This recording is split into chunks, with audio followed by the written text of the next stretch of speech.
Hello students. Okay, तो last class में हमने एक क्वेश्चन किया था। अब आज हम दूसरा क्वेश्चन कर रहे हैं उसी टाइप से और उसी कॉन्सेप्ट पर, उसी पैटर्न का क्वेश्चन है। Sine inverse 6x plus sine inverse 6√3x equal to -π/2 है। ठीक है, तो हमें बताना है इसमें, है ना। तो इसमें मैंने क्या किया, यहाँ पर इसको ऐसे ही रहने दिया as it is, sine inverse 6√3x, और जो साइन इनवर्स 6x है उसको हम उधर ले गए। ठीक है, तो क्या आ गया, -π/2 minus sine inverse 6x। Fine. अब हम क्या करेंगे इसमें, बेसिकली हम चाहते हैं कि x की वैल्यू निकले, है ना। x को निकालना है हमको। तो अगर x को निकालना है तो क्या किया जाए, इसमें दोनों साइड साइन लिया जाए। दोनों साइड साइन लेंगे तभी साइन ऑफ साइन इनवर्स से साइन इनवर्स हटेगा, है ना। तो मैंने दोनों साइड साइन ले लिया, तो क्या आ गया, sine of sine inverse 6√3x is equal to, इधर साइन लेंगे तो क्या आ जाएगा, साइन ऑफ -π/2, है ना। तो sine of -π/2 minus sine inverse 6x। ठीक है, ऐसा आ जाएगा, कोई प्रॉब्लम नहीं है इसमें। अब देखो, ये साइन माइनस माइनस है तो इस माइनस को हम बाहर निकाल सकते हैं साइन से, है ना। तो माइनस को बाहर निकाल सकते हैं ना, तो इसको ऐसे लिख सकते हैं, minus of sine π/2 plus sine inverse 6x। ठीक है, और यहाँ पे आ जाएगा sine inverse 6√3x। Sine 90 plus theta कितना होता है बेटा, तो साइन 90 प्लस थीटा होता है कॉस थीटा, तो ये जाएगा cos of sine inverse 6x। ठीक है, sine 90 plus theta is cos theta, trigonometry से पता है, कास्ट रूल से। Sine of sine inverse x कितना होता है बेटा, तो sine of sine inverse x होता है अपना x। ठीक है, sine of sine inverse x होता है जब x उसके डोमेन में लाई करता है। किसके डोमेन में, अंदर वाले फंक्शन के। अंदर वाला फंक्शन क्या है, साइन इनवर्स। तो जब x साइन इनवर्स के डोमेन में लाई करेगा तो फिर sine of sine inverse x को x लिखेंगे। तो यहाँ पे 6√3x उसके डोमेन में लाई करना चाहिए, यानी कि 6√3x -1 से 1 के बीच में होना चाहिए, है ना। तो अपना जो आंसर आएगा वो 6√3x -1 से 1 के बीच में हो, ऐसा आंसर ही आएगा। ठीक है, वो अपने आप ही आ जाएगा, आप उसके लिए टेंशन मत लो। मैंने ये फॉर्मूला बताया था आपको जब मैंने ट्रिग्नोमेट्री पढ़ाया था, कि जो इनवर्स ट्रिग्नोमेट्री फंक्शन पढ़ाया था, कि cos of sine inverse x और sine of cos inverse x, ठीक है, ये under root of 1 minus x square होता है ना। ये मैंने आपको बताया था ना। तो यहाँ से देखो, cos of sine inverse x, cos of sine inverse 6x है, तो कितना हो जाएगा, under root of 1 minus 6x का स्क्वायर, और यहाँ पे क्या आ जाएगा, 6√3x। ठीक है, ये आ गया, इसमें कोई प्रॉब्लम नहीं है। अब मैंने क्या किया, दोनों साइड स्क्वायर कर दिया। ठीक है, तो इधर भी स्क्वायर कर दिया और इधर भी स्क्वायर कर दिया, है ना। इसमें भी कोई प्रॉब्लम नहीं है। तो ये कितना आ जाएगा, 36 × 3x²। ठीक है, इजिकल टू, माइनस का स्क्वायर तो प्लस हो गया, यहाँ पे आ गया 1 माइनस 36x²। ठीक है, इसमें भी कोई प्रॉब्लम नहीं है। अभी 36 इधर चला जाएगा तो फाइनली क्या हो जाएगा, उसके लिए मैं इधर आ जाता हूँ, है ना। तो हो जाएगा 36 × 4x² इजिकल टू 1। ठीक है, ये 36 इधर जाएगा बेटा, तो 36 × 3 प्लस 36, तो 36 कॉमन आएगा, तो 1 + 3 = 4, तो कितना हो जाएगा left hand side, 36 × 4x²। And right hand side अपनी कितनी है बेटा, राइट हैंड साइड इज 1। ठीक है, तो यहाँ से x² कितना आएगा, 1/36 × 4, तो बेटा x कितना आ जाएगा, x आ जाएगा प्लस माइनस 1/ इसका under root 6 × 2, that is plus minus 1/12। ठीक है, तो अपना जो x आएगा बेटा वो कितना आएगा, प्लस माइनस 1/12 आ जाएगा। ठीक है, ओके। अब देखो यहाँ से कौन सा आंसर एक्सेप्टेबल होगा, कौन सा आंसर रिजेक्टेबल होगा। अगर x + 1/12 हो गया बेटा, तो अगर x + 1/12 हो गया तो साइन इनवर्स के अंदर जो क्वांटिटी आएगी वो पॉजिटिव आएगी, और साइन इनवर्स 6√3 के x के अंदर भी जो क्वांटिटी आएगी वो भी पॉजिटिव आएगी। तो अगर x + 1/12 हो गया तो ये टर्म भी पॉजिटिव है, ये टर्म भी क्या है, पॉजिटिव है। तो दोनों पॉजिटिव टर्म का समेशन कभी नेगेटिव नहीं हो पाएगा, इसलिए x को +1/12 नहीं हो पाएगा। तो x क्या आएगा यहाँ से आंसर में? ओनली -1/12। ठीक है, +1/12 आंसर क्यों नहीं आएगा? क्योंकि जब x +1/12 हो जाएगा तो उस केस में ये क्वांटिटी और ये क्वांटिटी का सम कभी भी माइनस नहीं होगा, क्योंकि फर्स्ट क्वांटिटी भी पॉजिटिव होगी और सेकंड क्वांटिटी भी पॉजिटिव होगी। तो दो पॉजिटिव क्वांटिटी का सम कभी भी नेगेटिव नहीं हो सकता है। डेट वाई यहाँ पे आंसर -1/12 आएगा, +1/12 नहीं आएगा। ठीक है, तो आप इसको नोट करो, फिर नेक्स्ट क्वेश्चन करते हैं।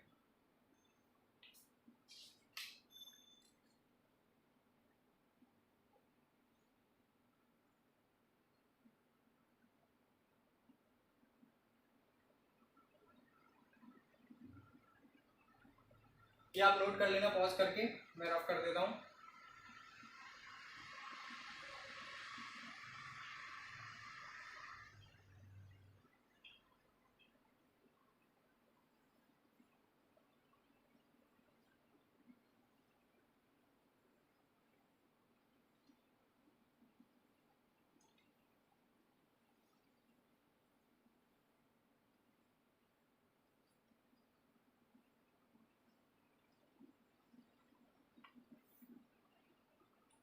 नेक्स्ट क्वेश्चन है अपना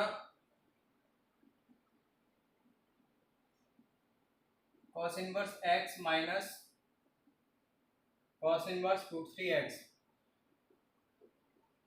is equal to sine inverse x। ठीक है, ये क्वेश्चन अपना। तो बेटा देखो, जब आप इस क्वेश्चन को करोगे तो पहले आप इस वीडियो को पॉज करना, एक बार खुद से ट्राई करना क्वेश्चन, जब आपसे हो जाए फिर आप सॉल्यूशन देखना। अगर नहीं भी हो तो भी आप देख सकते हो सॉल्यूशन, तो बट पहले आप खुद से ट्राई करना, है ना, मेरा बेसिक पर्पस बोलने का ये है। तो देखो, cos inverse x minus cos inverse √3x is equal to क्या है? Sine inverse x। इसको मैंने लिखा बेटा π/2 माइनस साइन इनवर्स x। ऐसा क्यों लिखा मैंने बेटा? क्योंकि यहाँ पे भी साइन इनवर्स x है, तो मैं क्या चाहता हूँ कि सब साइन में बदल जाए, साइन इनवर्स में, है ना, इसलिए। तो आप सभी साइन इनवर्स में बदलना चाहते हो तो इसको भी क्या लिखना पड़ेगा? π/2 माइनस साइन इनवर्स √3x। ठीक है, और यहाँ पे क्या आ गया बेटा? Sign inverse x। ठीक है, ऐसा हो गया। π/2 से π/2 कट गया, तो ये माइनस और माइनस क्या हो गया बेटा? प्लस हो गया, है ना। तो क्या आ गया? Sine inverse √3x। तो यहाँ पे माइनस साइन इनवर्स है तो वहाँ पे भी माइनस साइन इनवर्स है, तो वो हो जाएगा 2 साइन इनवर्स x। ये जो माइनस साइन इनवर्स x इधर जाएगा तो प्लस का साइन इनवर्स x हो जाएगा, और sign inverse x plus sine inverse x 2 sine inverse x हो जाएगा। ठीक है बेटा, और यहाँ पे कितना है? साइन इनवर्स √3x, है ना। दोनों साइड साइन ले लिया,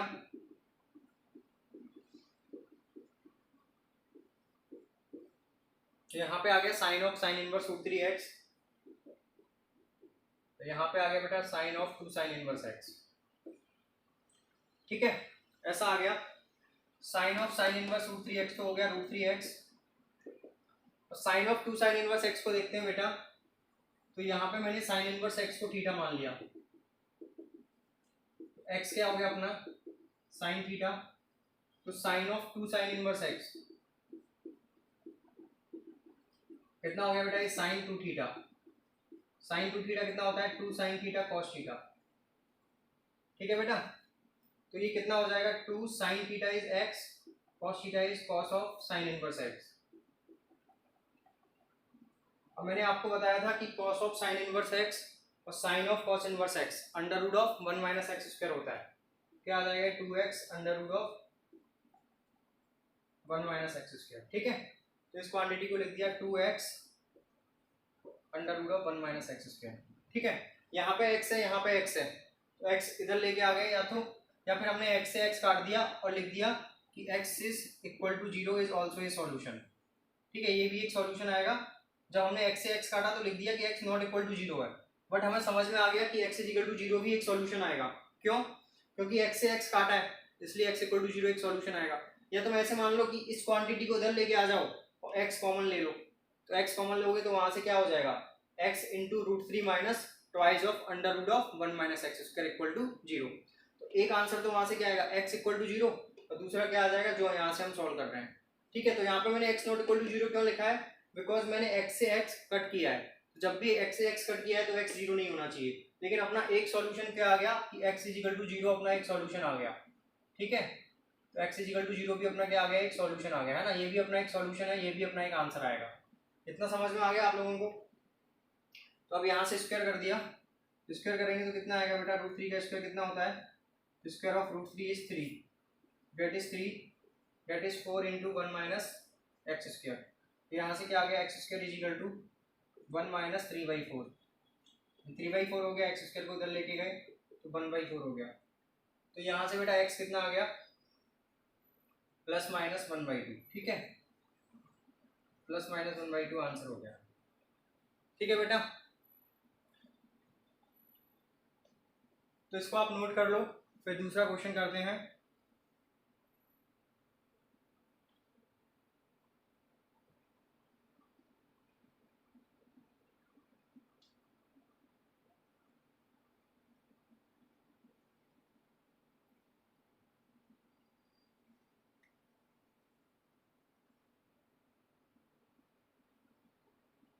ये आपने नोट कर लिया, अगर नहीं किया है तो पॉज करके नोट कर लेना, ठीक है। मैं इसको रफ कर रहा हूँ। तो इसके आंसर क्या आएंगे बेटा, इसका आंसर आएगा x equal to 0 and x equal to plus minus 1/2, ठीक है, 3 आंसर आ जाएंगे।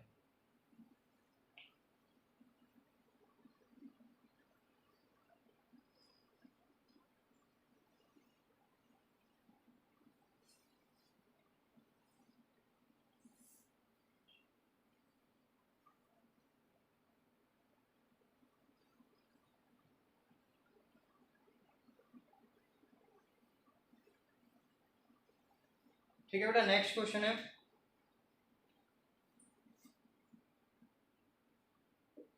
cos inverse 1 minus x minus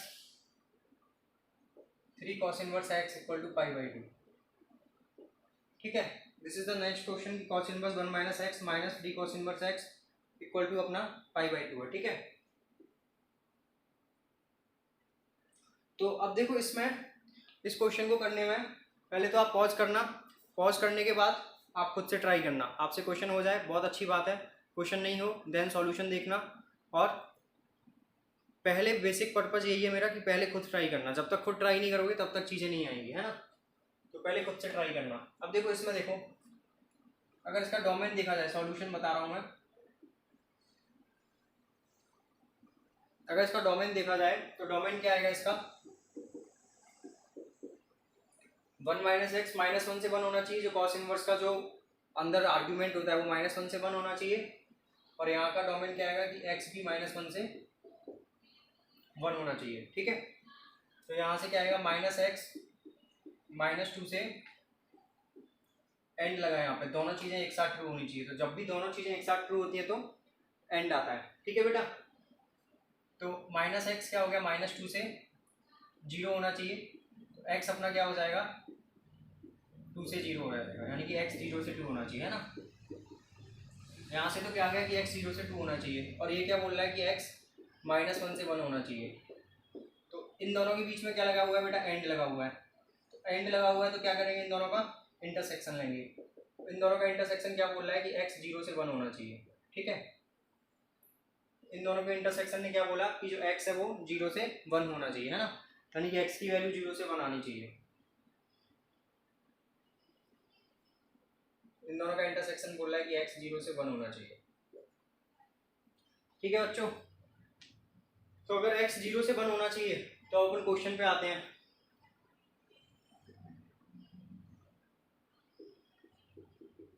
cos inverse 1 minus x minus 3 cos inverse x equal to π/2, ठीक है। इसको लिख दिया π/2 minus sine inverse 1 minus x, ठीक है। π/2 वाली प्रॉपर्टी होती है cos inverse theta plus sine inverse theta equal to π/2। तो cos inverse theta is equal to π/2 minus sine inverse theta, तो बस उस प्रॉपर्टी को लगा दिया, यहाँ पर थीटा 1 माइनस एक्स है। माइनस क्या आ गया बेटा, 3 cos inverse x equal to π/2।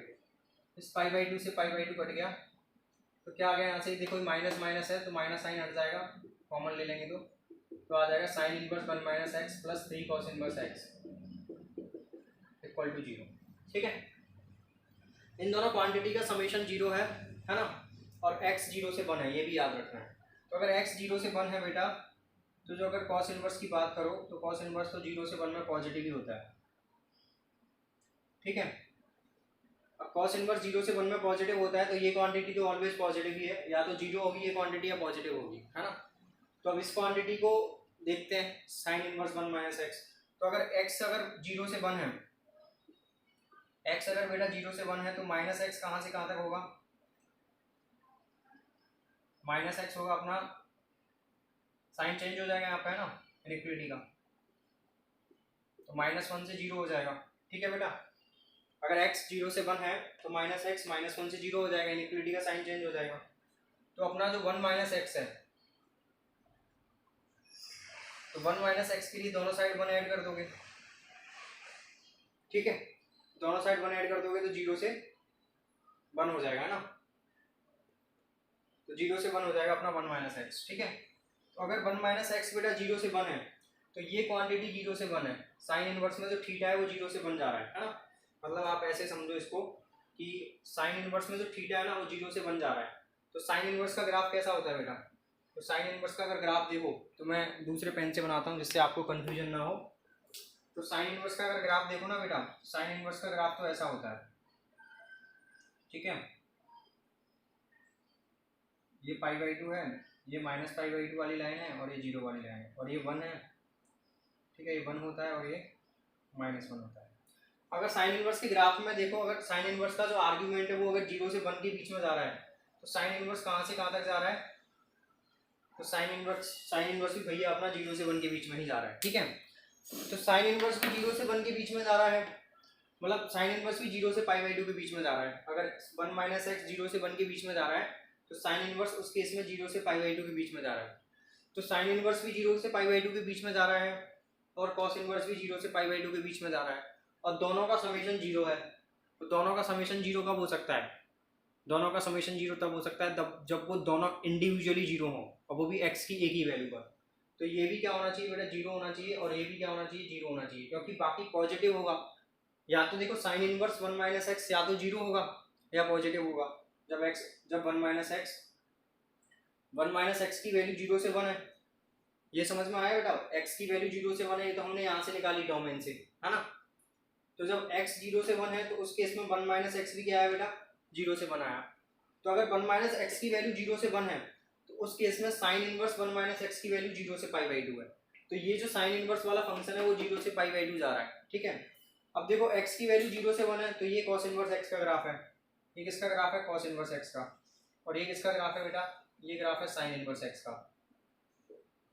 तो जो cos इनवर्स x का जो ग्राफ है, तो cos इनवर्स x के लिए ग्राफ के लिए जब x 0 से 1 जा रहा है तो cos इनवर्स x 0 से π/2 जा रहा है। तो ये क्वांटिटी भी 0 से π/2 जा रही है, ये क्वांटिटी भी 0 से π/2 जा रही है। तो दोनों क्वांटिटी का समेशन 0 कब होगा बेटा, तो जब दोनों क्वांटिटी 0 हो इंडिविजुअली तभी 0 होगा। अब हमें क्या देखना है कि दोनों क्वांटिटी क्या x की एक ही वैल्यू के लिए, x की कॉमन वैल्यू के लिए इंडिविजुअली 0 हो सकती हैं, तो बस वही देखना है। तो यहाँ से अगर देखोगे तो साइन इनवर्स 1 माइनस एक्स को 0 करो, ठीक है, तो यहाँ से क्या आ गया 1 minus x equal to 1, sorry 1 minus x equal to 0, क्योंकि साइन इनवर्स 0 तो 0 का ही होता है, तो x क्या आ गया 1। तो यहाँ से आंसर 1 आया। अगर यहाँ से भी आंसर 1 आ जाए तो अपना आंसर 1 हो जाएगा, अदरवाइज कोई आंसर नहीं आएगा। अदरवाइज हम बोल देंगे कि किसी भी कॉमन क्वांटिटी के लिए वैल्यू 0 है ही नहीं, है ना। तो cos 0 भी कितना होता है 1, तो दोनों से आंसर क्या आया 1। अब दोनों का क्या करोगे इंटरसेक्शन, तो दोनों का इंटरसेक्शन क्या बोल रहा है कि आंसर इज 1, ठीक है। तो आंसर क्या हो गया अपना 1 हो गया, ठीक है। तो ऐसे ये क्वेश्चन हो गया, और आप इस क्वेश्चन को नोट करो, अच्छा क्वेश्चन था। फिर आगे पढ़ते हैं।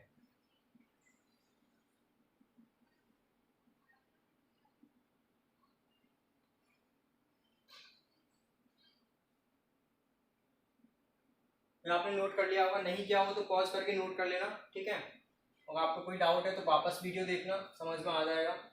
और फिर भी कोई डाउट है तो लाइव क्लास में अगेन पूछ सकते हो, कोई प्रॉब्लम नहीं है, ठीक है।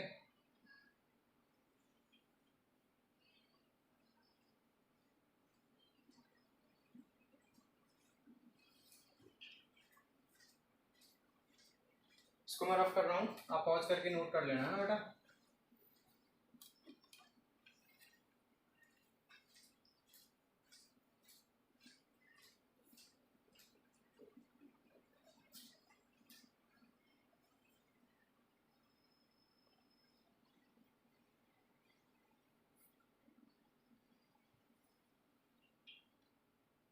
ओके, नेक्स्ट हम पढ़ते हैं sum of series of inverse trigonometric function.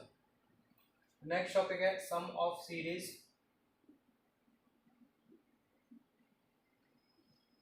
Of inverse trigonometric function.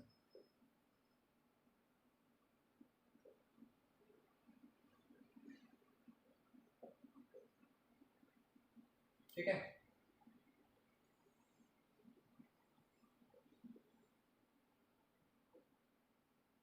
Next topic है बेटा sum of series of inverse trigonometric function, है ना। जो इनवर्स ट्रिग्नोमेट्रिक फंक्शन है उनकी जो सीरीज है उनका सम, है ना। तो देखियो फाइनली क्वेश्चन से ही चीज़ें आती हैं तो हम क्वेश्चन ही करते हैं। आप इन टॉपिक जो है वो आप नोट कर लेना, मैं इस टॉपिक को रफ कर रहा हूँ, ठीक है।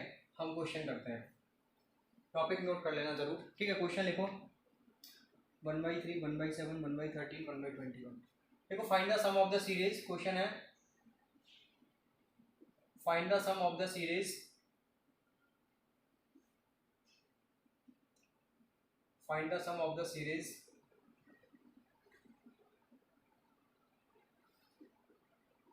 tan inverse 1/3 plus tan inverse 1/7 plus tan inverse 1/13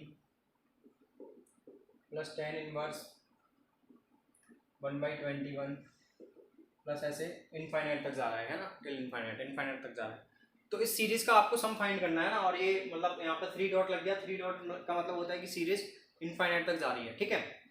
तो आपको क्या करना है, इस सीरीज का सम फाइंड करना है, और कुछ दिया नहीं है इसमें, बस यही है ना। तो पहले आप क्या करना, पॉज करने के बाद कोशिश करना खुद से करो, है ना, फिर उसके बाद सॉल्यूशन देखना, ठीक है। ओके, नाउ मैं सॉल्यूशन पे आता हूँ। ओके, सॉल्यूशन देखो बेटा, ये आपको फाइंड करना है ना, और यहाँ पे tan इनवर्स है, ठीक है। tan इनवर्स है, tan इनवर्स में 1/3 है, फिर tan इनवर्स में 1/7 है, फिर tan इनवर्स में 1/13 है, फिर tan इनवर्स में 1/21 है, और ऐसी चीज़ें चल रही हैं, है ना। तो सबसे पहले तो हमें सीरीज का जो पैटर्न है वो पता करना है। 1/3, 1/7, 13, 21, है ना। कुछ ऐसे खास कोई पैटर्न तो बन नहीं रहा है ना। और दूसरा ना AP बनना है 3, 7, 13, 21, ना GP है ना HP है, कुछ नहीं है ना। तो फिर हमेशा याद रखना, जब भी इस टाइप के क्वेश्चन आए tan इनवर्स में, है ना, कि सीरीज वाले tan इनवर्स की इनफाइनाइट सीरीज पूछा हो, n टर्म्स तक पूछा हो, कुछ भी पूछा हो, जब भी इस टाइप के क्वेश्चन आए ना, आपको कोशिश करना है कि tan इनवर्स x में डिफरेंस फॉर्मूला लगाओ। डिफरेंस फॉर्मूला क्या है बेटा, कि tan inverse x minus tan inverse y लगाने की कोशिश करना है, ठीक है। जब भी इस टाइप के क्वेश्चन आए आपको क्या कोशिश करनी है कि tan inverse x minus tan inverse y ये फॉर्मूला लगे, डिफरेंस फॉर्मूला लगे, ठीक है। तो हमें बेसिकली क्या करना है, हर एक टर्म को, इसकी ईच एंड एवरी टर्म को डिफरेंस के टर्म्स में लिखना है, डिफरेंस फॉर्मूला के टर्म में लिखना है। tan inverse x minus tan inverse y लगे। अच्छा, पहली बात तो tan inverse x minus tan inverse y, इसका फॉर्मूला क्या होता है? इसका फॉर्मूला होता है tan inverse x minus y upon 1 plus x y, यही फॉर्मूला होता है ना। tan inverse x minus tan inverse y का फॉर्मूला सबको पता होगा, क्या होता है? tan inverse x minus y upon 1 plus x Y, ठीक है। तो फाइनली ये फॉर्मूला आ गया tan inverse x minus tan inverse y का। तो हमें बेसिकली ये फॉर्मूला लगाना है। अब इसमें देखो हमें इस टर्म्स में लेके आना है, मतलब जो ऊपर वाला सीक्वेंस है ना tan inverse x minus tan inverse y, तो हम चाहते हैं कि सारी की सारी चीजें tan inverse x minus tan inverse y में आए, इस टर्म में आए, ठीक है। तो अगर आप इस टर्म में लेकर आना चाहते हो tan inverse x minus tan inverse y में, तो पहले तो हमें ये फॉर्मूला से पहचानना पड़ेगा, नीचे वाला फॉर्मूला, ये tan inverse x minus y upon 1 plus x y है ना।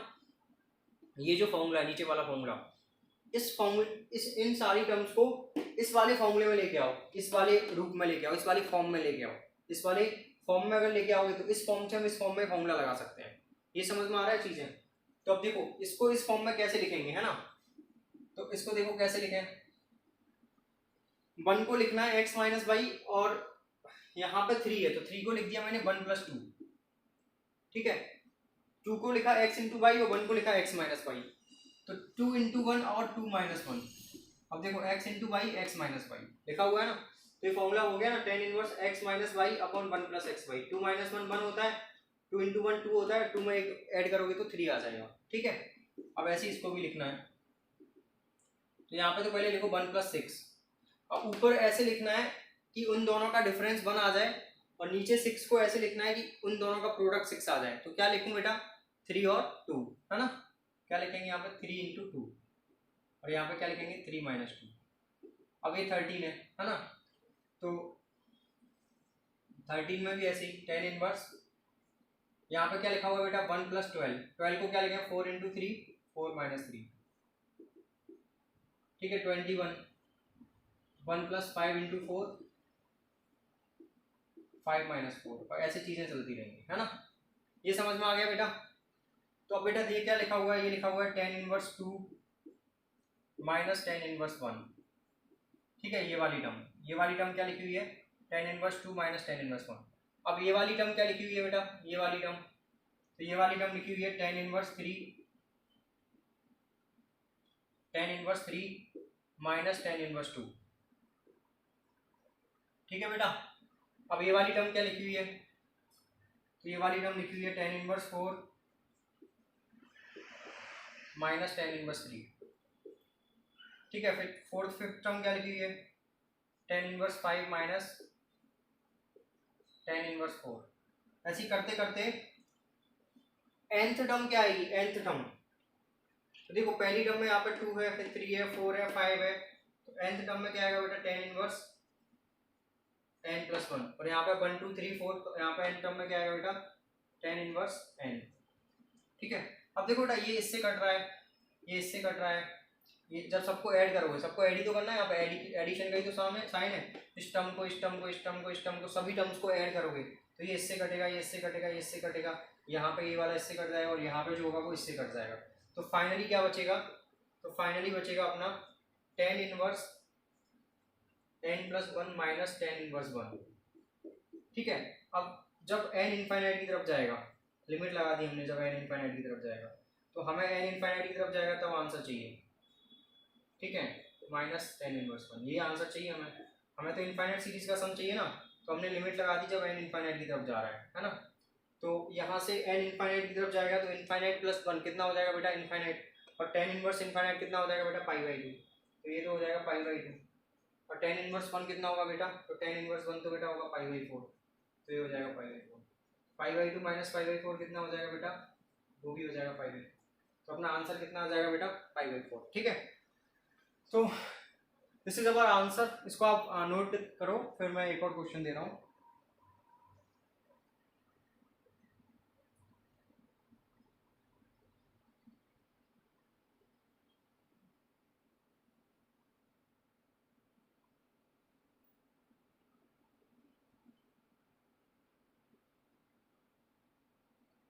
इसको मैं रफ कर दूं,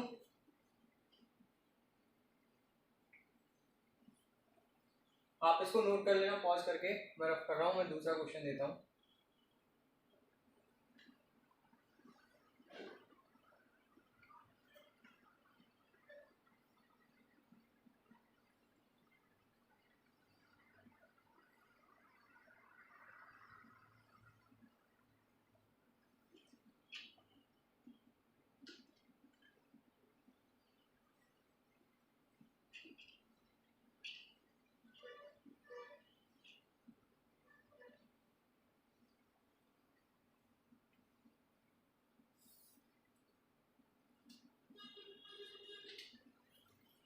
ओके, नेक्स्ट क्वेश्चन लिखो आप लोग।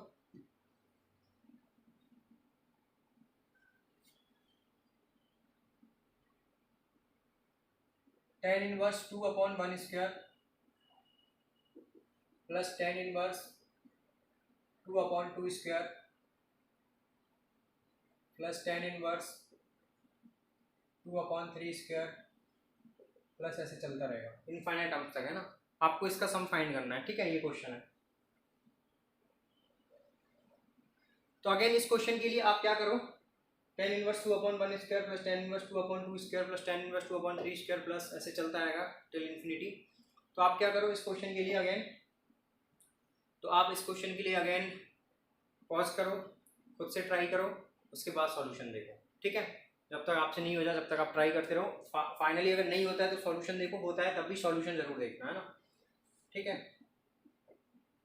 सॉल्यूशन हमें इनफाइनाइट टर्म्स का सम निकालना है, हमने इस बार क्या किया, बार बार ये सब लिखने से हमने Tn निकाला। Tn मतलब nth टर्म। nth टर्म क्या होगा बेटा, देखो फर्स्ट टर्म में क्या आ रहा है 2/1 स्क्वायर, सेकंड टर्म में 2/2 स्क्वायर, थर्ड टर्म में 2/3 स्क्वायर, फोर्थ टर्म में क्या आएगा 2/4 स्क्वायर, फिफ्थ टर्म में क्या आएगा 2/5 स्क्वायर। तो ऐसी nth टर्म में क्या आएगा, तो 2/n स्क्वायर आएगा। ठीक है, this is the nth term Tn is equal to tan inverse 2/n square. ठीक है, ये फाइन। उसके बाद देखो कि ये जैसे n टर्म आ गई अपनी, है ना। अच्छा, अब हमको क्या करना है, देखो या तो हम सभी टर्म को डिफरेंस में लिखें, या तो हम क्या करें सभी टर्म को डिफरेंस में लिखें, है ना, या फिर हम क्या करें कि nth टर्म को ही डिफरेंस में लिख दें। nth टर्म को डिफरेंस में लिख देते हैं, nth टर्म पे फॉर्मूला लगा देंगे और फिर समेशन लगा देंगे, उसमें n को 1 से इनफाइनाइट तक ले जाएंगे। आपने सीक्वेंस सीरीज में किया होगा, यही तो करते हैं हम। क्या करते हैं बेटा, या तो सभी टर्म्स को डिफरेंस में लिखें, सभी टर्म्स को डिफरेंस मेथड में लिखें, या फिर हम ऐसा करते हैं कि जो nth टर्म है ये, है ना, इस nth टर्म को ही डिफरेंस मेथड में लिख दें। ठीक है, और nth टर्म को डिफरेंस मेथड में लिखने के बाद उस nth टर्म पे समेशन लगा दें।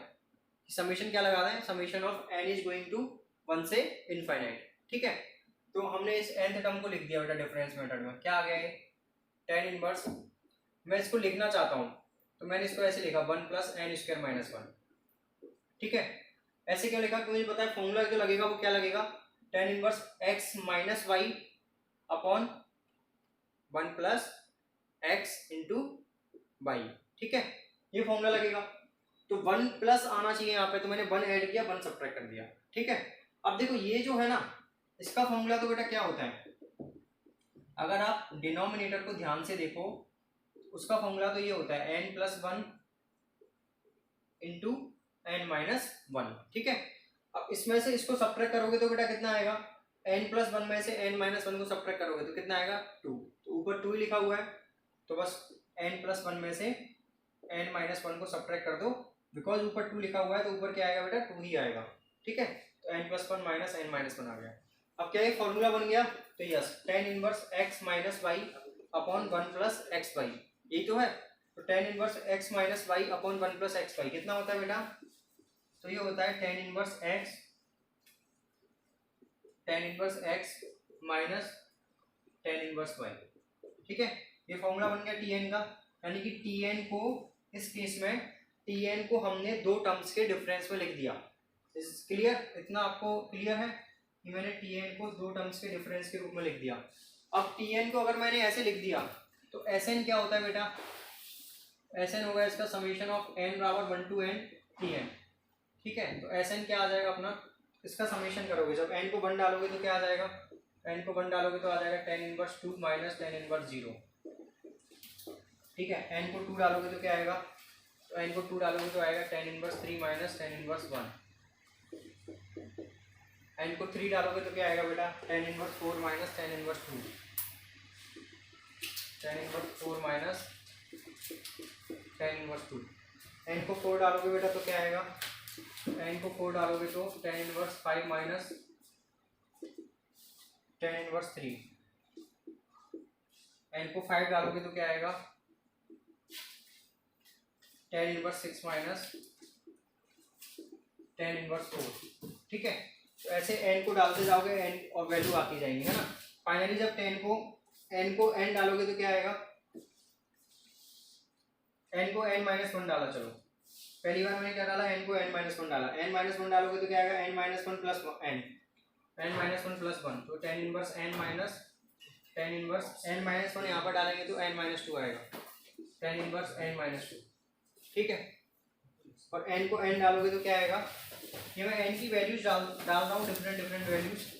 ठीक है, n को 1 2 3 करके ये मैंने n की वैल्यूज डाली 1 2 3 4 5 6 अप टू n तक। ठीक है ना, इसको मैं रफ कर रहा हूँ, या पॉज करके नोट कर लेना, मुझे थोड़ा स्पेस चाहिए इसलिए मैं इसको रफ कर रहा हूँ। तो जब आपने n की वैल्यू डाली 1 2 3 4 5 6 टिल n, तो ये अपने पास एक्सप्रेशन आ गए, है ना। अब इन सभी एक्सप्रेशन को जब आप ऐड करोगे, जब इन सभी एक्सप्रेशन को आप ऐड कर दोगे तो फाइनली अपना क्या आ जाएगा, Sn आ जाएगा, है ना। ठीक है, तो Sn क्या होगा, इन सभी एक्सप्रेशन को ऐड करोगे, तो जब आप इन सभी एक्सप्रेशन को ऐड करोगे बेटा तो क्या आएगा, देखो इससे ये कटेगा, ठीक है, फिर इससे ये कटेगा, ठीक है, फिर इससे ये कटेगा, ऐसे धीरे धीरे कटते जाएंगे। बेसिकली आप अगर देखोगे तो फाइनली ये इससे कटेगा, है ना, और ये जो है वो इससे कटेगा, क्योंकि देखो ये दो छोड़कर कट रहे हैं, ये इससे कट रहा है, इसका 1 सेकंड वाले से कट रहा है ना, ठीक है, मतलब ये जो है ना फर्स्ट और सेकंड एक छोड़कर दूसरे वाले से कट रहा है, ठीक है, फिर ऐसे ये एक छोड़कर दूसरे वाले से कट रहा है, ये एक छोड़कर दूसरे वाले से कट रहा है, तो ये भी ऐसे करके एक छोड़कर दूसरे वाले से कटेगा, मतलब इससे कट रहा होगा, ठीक है, यानी कि यहाँ पर ये दो बच रहे होंगे, ये चीज समझ में आ रही है। ये जो कट रहा है वो एक छोड़कर दूसरे वाले से कट रहा है, फिर ये वाला एक छोड़कर ऊपर वाले से कट रहा है, फिर ये वाला 1 छोड़कर एक ऊपर वाले से कट रहा है, तो ये वाला भी जब कटेगा तो एक छोड़कर इस ऊपर वाले से कटेगा, तो इससे कटेगा, ये इससे ये कटेगा, यानी कि ये दोनों बच रहे होंगे, है ना, तो यहाँ पे अपने ये दोनों बच रहे होंगे, तो बेसिकली Sn क्या आ गया अपना, तो अगर आप Sn पर देखोगे तो क्या आ जाएगा, क्या क्या बच गया, tan इनवर्स n प्लस 1 बच गया, प्लस tan इनवर्स n बच गया, ये दोनों तो इधर बच गए, और उधर क्या बचा, उधर बचा माइनस का tan इनवर्स 1 और माइनस का tan इनवर्स 0, ठीक है, तो ये अपना Sn आ गया, ठीक है ना। अब देखो हमें क्या चाहिए, limit n tending to infinite Sn, limit n tending to infinite क्यों चाहिए, क्योंकि जो अपने नंबर ऑफ टर्म्स है बेटा वो इनफाइनाइट की तरफ जा रहे हैं, तो अगर नंबर ऑफ टर्म्स इनफाइनाइट की तरफ जा रहे हैं तो हमें जब n इनफाइनाइट की तरफ जा रहा है तभी समीशन चाहिए, तो limit n tending to infinite Sn चाहिए। देखो tan इनवर्स 0 तो 0 होता है, तो उसको लिखने की कोई जरूरत है नहीं, तो ये क्या आ जाएगा, limit n tending to infinite tan inverse n plus 1 plus tan inverse n minus tan inverse 1, ठीक है।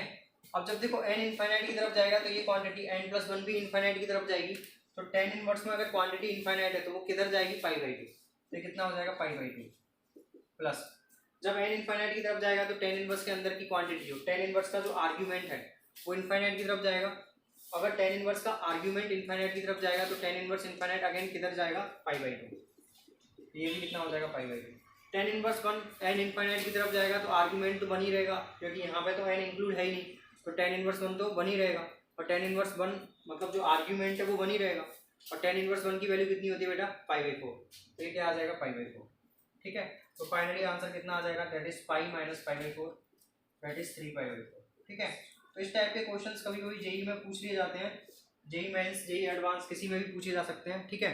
तो आपको मतलब इन टाइप्स के क्वेश्चन में आपका जो बेसिक कॉन्सेप्ट रहता है, आपका जो बेसिक पर्पस रहता है, आपका जो बेसिक मोटिव रहता है वो रहता है कि इस टर्म को Tn वाली जो टर्म है उसको डिफरेंस मेथड में लिखना, ठीक है। डिफरेंस मेथड मतलब tan inverse x minus tan inverse y upon इस वाले मेथड में लिखना, यानी कि tan inverse x minus tan inverse y वाले टर्म्स में लिखना, और tan inverse x minus tan inverse y क्या होता है, वो होता है tan inverse x minus y upon 1 plus xy। तो बेसिकली यही पर्पस होता है हमारा कि Tn को tan इनवर्स के डिफरेंस टर्म्स में लिखना, ठीक है। तो आप इसको नोट करो, फिर मैं इसको पॉज करके आगे पढ़ाता हूँ, ठीक है। आप फिलहाल नोट करो।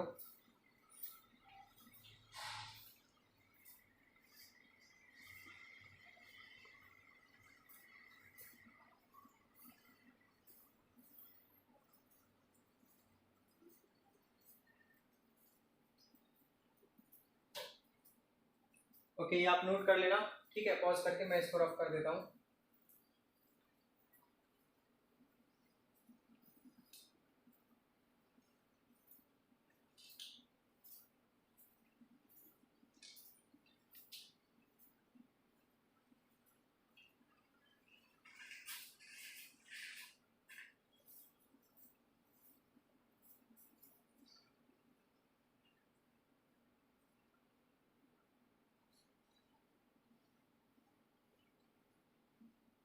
ओके, नेक्स्ट एक लास्ट टाइप का क्वेश्चन आता है, ठीक है। वो थोड़ा अगर बोलना जाए तो मिसलेनियस टाइप क्वेश्चन होता है ना, चाहो तो लिख सकते हो कि मिसलेनियस टाइप क्वेश्चन है ना, मिसलेनियस क्वेश्चन है या फिर, ठीक है, ठीक है, मिसलेनियस क्वेश्चन है ये, है ना। और मतलब कुछ मिसलेनियस टाइप का मतलब ये कि थोड़ा सा मतलब इसमें थोड़ा थिंकिंग तुम्हारी जनरेट हो जाएगी, या फिर मतलब थोड़ा ऐसा कुछ खास क्वेश्चन नहीं है, बस ये है कि इसमें कुछ ना कुछ आपको रखना पड़ेगा एक्स को, तो बस वो एक थिंकिंग है और कुछ नहीं है ना। तो जस्ट क्वेश्चन करते हैं। तो क्वेश्चन लिखो, define y equal to cos inverse 4x cube minus 3x in terms of cos inverse x। Question लिखो, define y equal to cos inverse 4x cube minus 3x। Define y equal to cos inverse 4x cube minus 3x in terms of cos inverse x। In terms of cos inverse x, ठीक है। तो cos inverse 4x cube minus 3x को cos inverse x के terms में define करना है, ठीक है। ओके, ये क्वेश्चन है। तो सबसे पहले आप क्या करोगे, क्वेश्चन करने से पहले आप पॉज करोगे वीडियो, क्वेश्चन को खुद से करने की ट्राई करोगे, सोचोगे कि आप इसमें क्या करो, खुद से क्या कर सकते हो, ठीक है। पहले आप ये सोचोगे, जब आप खुद से करने की ट्राई करोगे उसके बाद ही क्वेश्चन करोगे, ठीक है। तो पहले आपको क्या करना है, पॉज करना है, फिर क्वेश्चन को खुद से ट्राई करने की कोशिश करना है, उसके बाद ही आपको क्वेश्चन सॉल्व करना, मतलब क्वेश्चन का सॉल्यूशन देखना है, ठीक है। तो फर्स्ट ऑफ ऑल आपको सॉल्यूशन नहीं देखना, पहले ट्राई करो कि खुद से करो। अगर आपसे खुद से होता है तो दैट्स वेरी गुड, बहुत अच्छी बात है। अगर नहीं होता देन आप सॉल्यूशन देखो, ठीक है। और सॉल्यूशन भी आप जरूर देखना एक बार। ओके, तो नाउ कम्स, हम सॉल्यूशन पे आते हैं। तो देखो क्या लिखा हुआ बेटा, y equal to cos inverse 4x cube minus 3x, ठीक है। तो अगर आप इसमें देखो तो बेटा यहाँ पे cos inverse 4x cube minus 3x है ना। तो cos inverse 4x cube minus 3x का क्या मतलब है यहाँ पे, मतलब cos इनवर्स में ऐसा कुछ तो है नहीं कि मतलब सिंपल सी टर्म तो है नहीं है, क्यूबिक इक्वेशन है ना। और जो क्यूबिक इक्वेशन है वो भी किस टाइप की है, 4x क्यूब माइनस 3x। तो यहाँ से आपको कुछ हिंट मिल रही है, 4x क्यूब माइनस 3x, कुछ हिंट मिल रही है, कुछ भी हिंट मिल रही हो आप सोचो, आपको क्या हिंट मिल रही है। x इजिकल यहाँ पर 4x क्यूब माइनस 3x से आपको क्या हिंट मिल रही है। तो आपको ये हिंट मिल रही है कि x को cos थीटा रख दिया जाए, क्योंकि 4 cos cube theta minus 3 cos theta, cos 3 theta होता है। अगर x को मैं cos थीटा रखूंगा बेटा तो 4 cos cube theta minus 3 cos theta क्या होता है, cos 3 थीटा। तो cos इनवर्स के अंदर क्या बन जाएगा बेटा, cos 3 थीटा। और जब cos इनवर्स के अंदर cos 3 थीटा बन गया तो चीज़ें कैसी हो जाएंगी, सिंपल हो जाएंगी, है ना। तो बस यही एक थिंकिंग थी इसमें, है ना, कि x को क्या रखा जाए जिससे cos इनवर्स के अंदर जो क्यूबिक है वो सिंपल हो जाए, ठीक है बेटा, समझ रहे हो चीज़।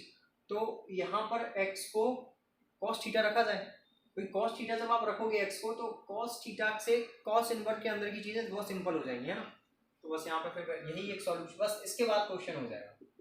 cos इनवर्स x को थीटा रख दिया तो ऑब्वियसली थीटा 0 से पाई के बीच में लाई करेगा, क्योंकि cos इनवर्स x थीटा है तो cos इनवर्स में तो क्या होता है, 0 से पाई के बीच में लाई करता है, ठीक है। cos इनवर्स x को थीटा रख दिया तो x क्या आ गया बेटा, तो x आ गया अपना cos थीटा, ठीक है। तो y क्या आ गया अपना, तो y आ गया cos inverse 4 cos cube theta minus 3 cos theta. तो y आ गया अपना cos इनवर्स cos 3 थीटा, ठीक है। तो y क्या आ गया बेटा, cos इनवर्स cos 3 थीटा आ गया, है ना। थीटा 0 से पाई है तो यहाँ से 3 थीटा कहाँ से कहाँ तक जाएगा बेटा, तो 0 से 3 पाई होगा, ठीक है। तो y क्या आ गया, cos इनवर्स cos 3 थीटा आ गया, और थीटा कहाँ से कहाँ तक आ गया बेटा, 0 से 3 पाई। तो अब इसको हम direct cos inverse cos 3 theta को 3 थीटा तो नहीं लिखेंगे, ये तो आपको समझ में आ रहा होगा सभी लोगों को कि cos inverse cos 3 theta is not equal to 3 theta, है ना। क्यों नहीं लिखेंगे इसको तो 3 थीटा, क्योंकि जो थीटा है ना बेटा, थीटा 0 से पाई नहीं है इस केस में, 3 थीटा 0 से पाई नहीं है। अगर 3 थीटा जो cos का आर्ग्यूमेंट है ना, अगर cos का आर्ग्यूमेंट 0 से पाई होता तो cos इनवर्स cos को हम जो आर्ग्यूमेंट होता है वही लिख देते हैं। यहाँ पे जो आर्ग्यूमेंट है वो 0 से 3 पाई है, तो इसको cos इनवर्स cos 3 थीटा को 3 थीटा तो नहीं लिखेंगे, ये तो कंफर्म है ना। 3 थीटा कब लिखेंगे, इसको 3 थीटा तो हम जब लिखेंगे जब 3 थीटा 0 से पाई में होगा, लेकिन 3 थीटा तो 0 से पाई में है नहीं, 3 थीटा तो 0 से 3 पाई में कुछ भी हो सकता है। तो अब इसको हम डिफरेंट डेफिनेशन बनाएंगे, है ना। तो डिफरेंट डेफिनेशन बेटा कैसे बनाएंगे, तो देखो cos इनवर्स का ग्राफ क्या होता है। cos इनवर्स का ग्राफ अगर आप लोगों को बताया तो था ही मैंने, याद हो आप लोगों को, है ना, ठीक है। तो ये ग्राफ होता है cos इनवर्स का, ये 0 है, ये पाई है, ये 2 पाई है, ये 3 पाई है, हमें 3 पाई तक ही काम है, 3 पाई से ज़्यादा कुछ मतलब भी नहीं है ना। तो 3 पाई तक ही हमने ग्राफ बनाया, इससे ज़्यादा गए ही नहीं हम, ठीक है, ये पाई होता है, ये ग्राफ है y इक्वल टू एक्स का, तो ये ग्राफ है y equal to minus x plus 2 pi का, और ये ग्राफ है y equal to x minus 2 pi का। ठीक है, तो ये ग्राफ हो गया 0 से 3 पाई में डिफरेंट डिफरेंट ग्राफ आ गया है ना। जब 0 से पाई में ग्राफ आ गया y इक्वल टू एक्स का, पाई से 2 पाई में ग्राफ आ गया y equal to minus x plus 2 pi का, क्योंकि 2 पाई पे कट कर रहा है यहाँ पे, और यहाँ पे x माइनस 2 पाई का आएगा क्योंकि अगेन 2 पाई पे कट कर रहा है, यहाँ पे स्लोप पॉजिटिव है, यहाँ पे स्लोप नेगेटिव है ना। ठीक है, ये सब आपको समझ पता है। तो देखो अब इसमें केस 1 लेंगे कि केस 1 जब 0 से थीटा, जब 0 से 3 थीटा पाई है। ठीक है, केस 1 हमने क्या लिया बेटा, अच्छा मैं इसको रफ कर देता हूँ, ये आप पॉज करके नोट कर लेना, मैं इसको रफ कर रहा हूँ। ठीक है, यहाँ पे अपना y कितना आ गया, बेसिकली y आ गया सॉल्यूशन में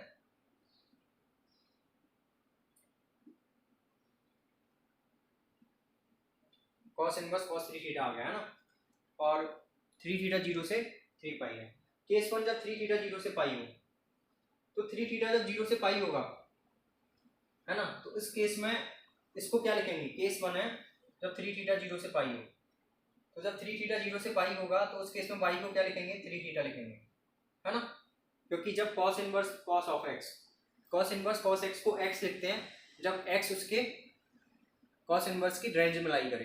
तो यहाँ पे cos इनवर्स cos 3 थीटा को, cos इनवर्स cos x को x लिखते हैं बेटा जब x उसकी रेंज में लाई करे। तो cos इनवर्स cos 3 थीटा को 3 थीटा लिखेंगे कब, जब 3 थीटा उसकी रेंज में लाई करे, किसकी रेंज में, इसकी रेंज में लाई करे, इनवर्स ट्रिग्नोमेट्री फंक्शन की रेंज में है ना। तो cos इनवर्स cos x को x लिखते हैं जब x इनवर्स ट्रिग्नोमेट्री फंक्शन की रेंज में लाई करे। तो यहाँ पर cos इनवर्स cos 3 थीटा को 3 थीटा लिखेंगे जब 3 थीटा इनवर्स ट्रिग्नोमेट्री फंक्शन की रेंज में लाई करे। और अगर 3 थीटा रेंज क्या होती है, 0 से पाई होती है, तो अगर 3 थीटा 0 से पाई में लाई करेगा तो इसको क्या लिखेंगे, 3 थीटा। तो क्या आ जाएगा, y equal to 3 cos inverse x। कब लिखेंगे इसको 3 थीटा, जब 3 थीटा 0 से पाई में लाई करे। तो जब 3 थीटा 0 से पाई में लाई करेगा तो थीटा किस में लाई करेगा बेटा, तो थीटा 0 से पाई बाई 3 में लाई करेगा। और जब थीटा 0 से पाई बाई 3 में लाई करेगा तो हमने क्या माना था बेटा, हमने माना था जो x है वो cos इनवर्स x को थीटा माना था, तो x क्या आ गया था अपना cos थीटा। और जब थीटा 0 से पाई बाई 3 में लाई कर रहा है तो उस केस में जो x है वो कहाँ से कहाँ तक लाई करेगा, बताओ। तो cos 0 की वैल्यू कितनी होती है 1, और cos पाई बाई 3 की वैल्यू 1/2, यानी कि x 1/2 से 1 के बीच में लाई करेगा। इसका मतलब 1/2 से x क्या होगा, 1। ठीक है, तो जब x 1/2 से 1 होगा तो y को क्या लिखेंगे, 3 cos इनवर्स x। ठीक है, इतना क्लियर है आप लोगों को, इसमें कोई दिक्कत नहीं है ना। तो इतना क्लियर है, तो इतना मैं रफ कर रहा हूँ। ठीक है, और इतना आप पॉज करके नोट कर लेना, इतना मैं रफ कर देता हूँ। ठीक है, इतना मैं रफ कर रहा हूँ, फिर दूसरे केस पे आते हैं। अभी तो हमने सिर्फ पहला केस लिया है। पहला केस क्या लिया है बेटा, पहला केस हमने लिया है कि जब 0 से 3 थीटा पाई हो। दूसरा केस क्या होगा, केस 2 जब 0 से 3 पाई से 3 थीटा क्या हो, 2 पाई हो। ये केस 2 है जब पाई से 3 थीटा क्या है बेटा अपना, 2 पाई है। ठीक है, तो जब पाई से 3 थीटा 2 पाई है तब हम इसको क्या लिखेंगे बेटा, तो यहाँ पे ये वाली डेफिनेशन आएगी है ना। तो क्या लिखेंगे इसको, y is equal to minus x plus 2 pi, that is minus 3 theta plus 2 pi. ठीक है, तो क्या आ जाएगा ये y क्या आ जाएगा उस केस में, इस केस में y आ जाएगा अपना माइनस 3 थीटा। थीटा क्या है बेटा, cos इनवर्स x है ना। ये तो यहाँ पे लिख लो, वाली cos इनवर्स x को थीटा माना था। ठीक है, और थीटा 0 से पाई में था, तो minus 3 cos inverse x plus 2 पाई लिखेंगे इस केस में है ना। अब ये कब आएगा, इसमें x की वैल्यू क्या होगी, तो देखो बेटा यहाँ से देखो 3 थीटा पाई से 2 पाई है, तो थीटा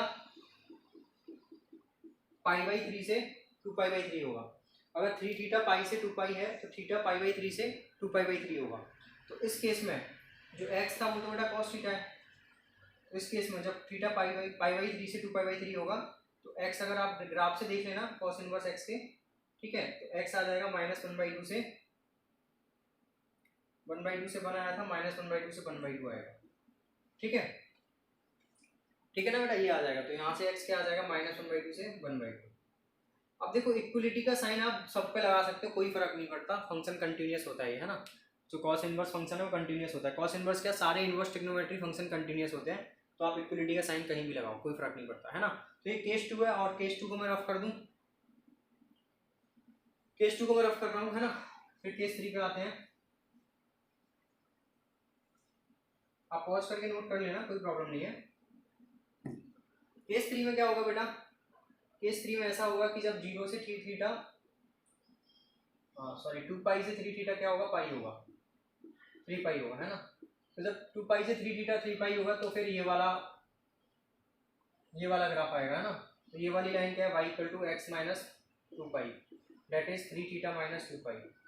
तो 3 थीटा माइनस 2 पाई है, तो इसको क्या लिखेंगे बेटा, 3 थीटा माइनस 3 पाई। थीटा कितना है, कॉस इनवर्स x माइनस 2 पाई।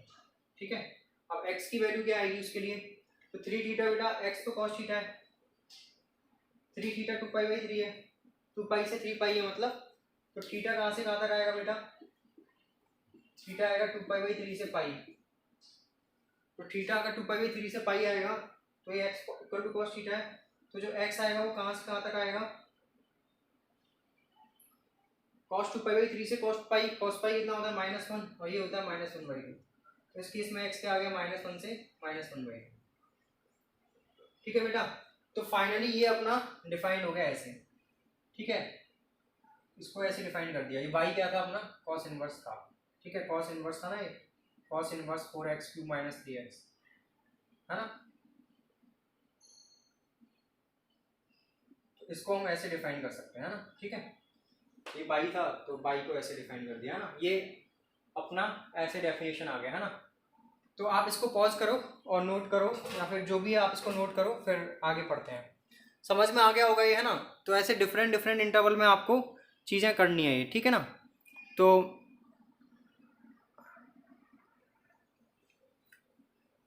ओके बेटा, तो अपना ये जो चैप्टर था इनवर्स ट्रिग्नोमेट्री फंक्शन है ना, ये चैप्टर अपना खत्म हो गया, क्लोज हो गया।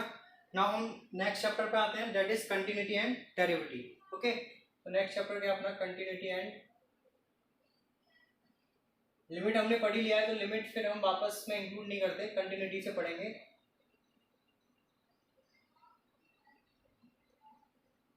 ठीक है, तो नेक्स्ट चैप्टर अपना limit, continuity and derivability. Limit आप ऑलरेडी पढ़ चुके हो, ठीक है। तो now we come on continuity. तो व्हाट इज कंटिन्यूटी, तो आपको लिमिट आपने पढ़ा है, कोई प्रॉब्लम नहीं है लिमिट में। लिमिट क्या होता है आपको सब पता है, लिमिट विमिट के बारे में। कंटिन्यूटी पे आते हैं। कंटिन्यूटी क्या होता है, ये function f x is called continuous. किसी फंक्शन एफ एक्स को कंटिन्यूअस कब बोलेंगे, at x is equal to a, किसी point x is equal to a पर, if limit extending to f x is equal to f of a, यानी कि उस point पर limit extending to a at x is equal to at limit extending to a of f x. Limit extending to a of f x का मतलब क्या है कि f x की at x is equal to a पर limit है ना, यानी कि limit of f x at x is equal to a. ठीक है, ये फंक्शन की वैल्यू के इक्वल आनी चाहिए at x is equal to a पर, समझ रहे हो। दैट मीन्स क्या है कि function f x is called continuous at x is equal to a if limit extending to f x is equal to f a. That means कि function की x is equal to a पर जो limit आ रही है, या function की x is equal to a पर जो लिमिटिंग वैल्यू आ रही है, वो value x is equal to a पर फंक्शन की जो वैल्यू आ रही है उसके इक्वल होनी चाहिए। ठीक है, जैसे फॉर एग्जांपल यहाँ पर देखो, ये ग्राफ है ना। अगर इस ग्राफ में देखोगे ना, और सपोज ये एक्स इज इक्वल टू ए है, तो यहाँ पर ए पर जो वैल्यू आ रही है लिमिटिंग वैल्यू, ठीक है, या फिर ऐसे मान लो कि ये है ग्राफ और ये है x is equal to a पर वैल्यू। ठीक है, ये वैल्यू सपोज 5 है और ये वैल्यू सपोज 2 है। तो इस केस में देखोगे ना, तो x is equal to a पर लिमिटिंग वैल्यू तो कितनी आ रही है बेटा 2, और फंक्शन की x is equal to a पर वैल्यू कितनी आ रही है 5।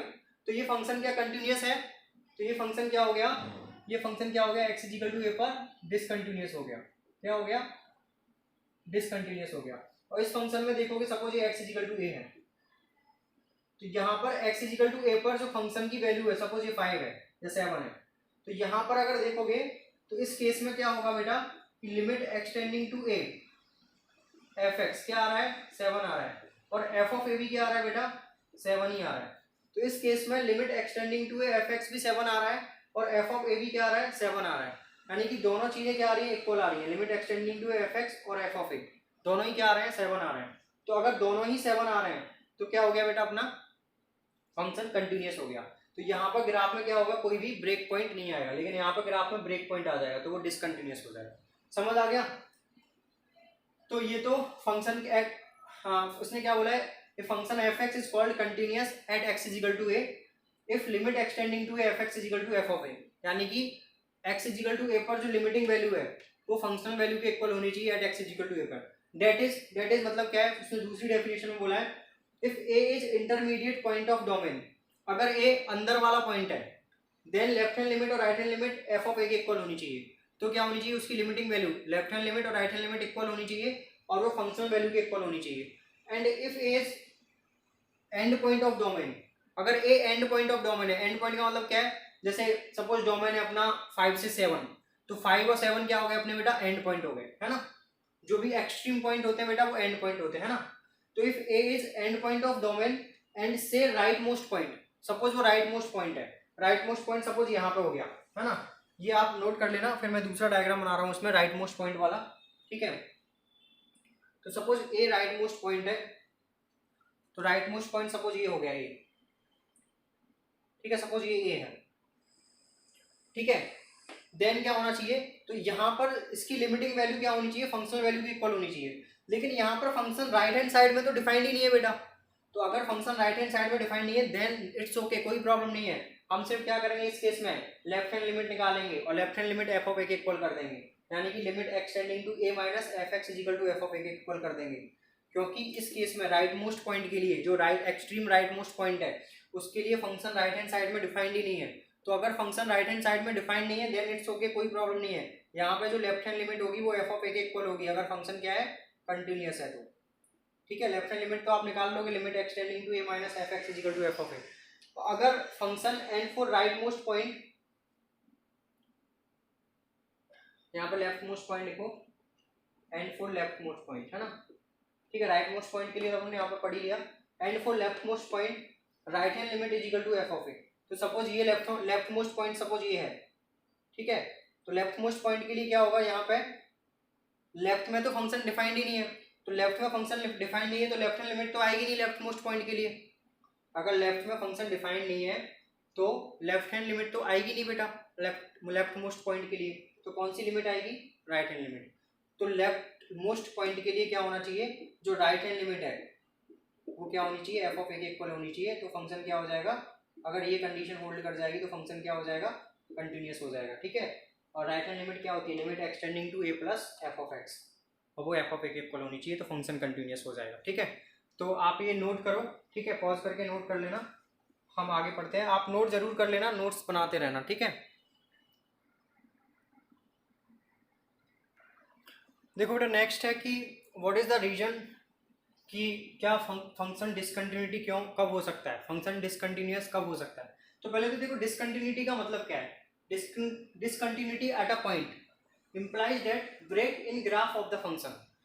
जो फंक्शन का जो ग्राफ है जिसको हम बना रहे हैं उसमें कुछ ब्रेक आ जाए, ठीक है। डेट मीन्स जैसे हम ग्राफ बना रहे हैं, बनाते बनाते हमें पेन उठाना पड़ गया, ठीक है, तो ये फंक्शन क्या हो गया, डिसकंटिन्यूअस हो गया। यहाँ पे ये एक्स इज इक्वल टू ए पे फंक्शन क्या हो गया, डिसकंटिन्यूअस।